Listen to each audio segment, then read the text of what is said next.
Dear viewers, इस topic को अंग्रेजी में देखने के लिए देखिए हमारा इंग्लिश यूट्यूब चैनल।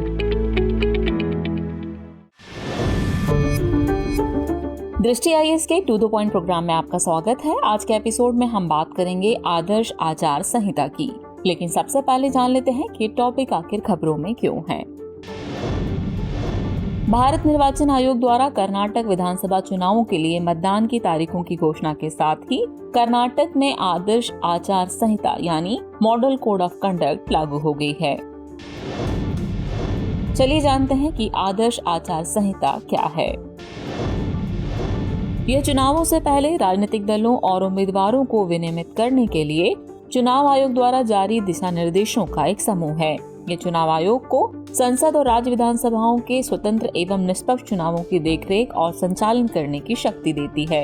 इस संहिता का मुख्य उद्देश्य सुनिश्चित करना है कि केंद्र और राज्यों में सत्ताधारी दल अनुचित बढ़त हासिल करने के लिए अपनी स्थिति का दुरुपयोग न करें।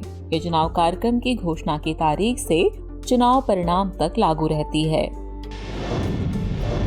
अब बात करते हैं मॉडल कोड ऑफ कंडक्ट के विकास की। आदर्श आचार संहिता की उत्पत्ति 1960 में केरल के विधानसभा चुनावों में हुई, जब राज्य प्रशासन ने राजनीतिक दलों के लिए एक आचार संहिता तैयार की। इसके बाद 1962 में लोकसभा चुनावों में चुनाव आयोग ने सभी मान्यता प्राप्त राजनीतिक दलों और राज्य सरकारों के लिए एक आचार संहिता प्रसारित की।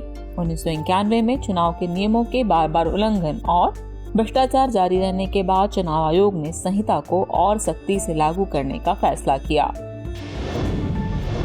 चलिए अब जानते हैं आदर्श आचार संहिता के तहत मुख्य प्रावधानों के बारे में। आदर्श आचार संहिता में कई सारी बातें शामिल हैं, जैसे कि सामान्य आचरण, राजनीतिक दलों की आलोचना उनकी नीतियों और कार्यक्रमों, पिछले रिकॉर्ड और कार्य तक सीमित होनी चाहिए, वोट हासिल करने के लिए जाति और सांप्रदायिक भावनाओं का इस्तेमाल करना, मतदाताओं को रिश्वत देना या डराना धमकाना आदि गतिविधियां प्रतिबंधित हैं। बैठकों की बात करें तो पार्टियों को बैठक के स्थान और समय के बारे में स्थानीय पुलिस अधिकारियों को सूचित करना चाहिए ताकि पुलिस सुरक्षा व्यवस्था कर सके।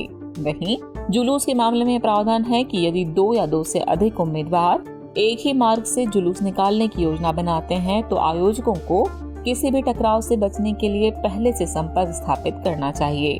ऐसा ही एक अन्य प्रावधान मतदान दिवस से जुड़ा हुआ है। मतदान के दिन सभी राजनीतिक दलों और उम्मीदवारों को शांतिपूर्ण और व्यवस्थित मतदान सुनिश्चित करने के लिए चुनाव ड्यूटी पर मौजूद अधिकारियों के साथ सहयोग करना चाहिए।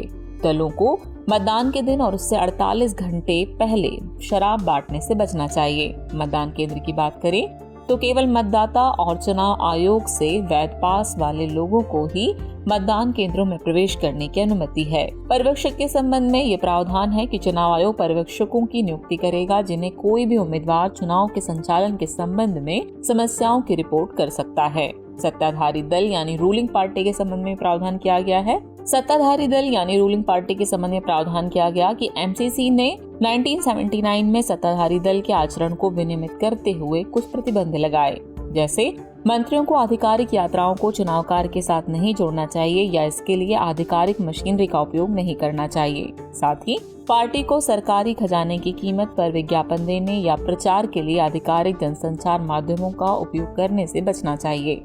इसके अलावा अन्य पार्टियों को सार्वजनिक स्थानों और विश्राम गृहों का उपयोग करने की अनुमति दी जानी चाहिए और इन पर सत्ताधारी पार्टी का एकाधिकार नहीं होना चाहिए।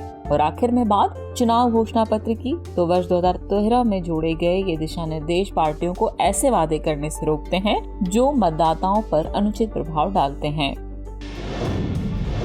अब आखिर में बात मॉडल कोड ऑफ कंडक्ट के कानूनी प्रवर्तन की। हालांकि आदर्श आचार संहिता को कोई वैधानिक समर्थन प्राप्त नहीं है, लेकिन चुनाव आयोग द्वारा इसके सख्त प्रवर्तन के कारण पिछले 1 दशक में इसने ताकत हासिल की है। इसके कुछ प्रावधानों को अन्य कानूनों में संबंधित प्रावधानों को लागू करके लागू किया जा सकता है, जैसे कि भारतीय दंड संहिता 1860, दंड प्रक्रिया संहिता 1973 और लोक प्रतिनिधित्व अधिनियम 1951। चलिए वक्त हो चला है आज के टॉपिक से रिलेटेड अभ्यास प्रश्न को देखने का। तो अभ्यास प्रश्न है, आदर्श आचार संहिता के संबंध में निम्नलिखित कथनों पर विचार कीजिए। कथन 1 है, ये चुनावों से पहले राजनीतिक दलों और उम्मीदवारों को विनियमित करने के लिए चुनाव आयोग द्वारा जारी दिशा निर्देशों का एक समूह है। कथन 2 है, ये चुनाव कार्यक्रम की घोषणा की तारीख से चुनाव परिणाम तक लागू रहती है। उपयुक्त में से कौन सा से कथन सही है या फिर हैं आपके ऑप्शन है। ऑप्शन ए केवल 1, ऑप्शन बी केवल 2, ऑप्शन सी 1 और 2 दोनों, या फिर ऑप्शन डी न तो 1 न ही 2। तो इस प्रश्न का जवाब कमेंट बॉक्स में देना न भूलें।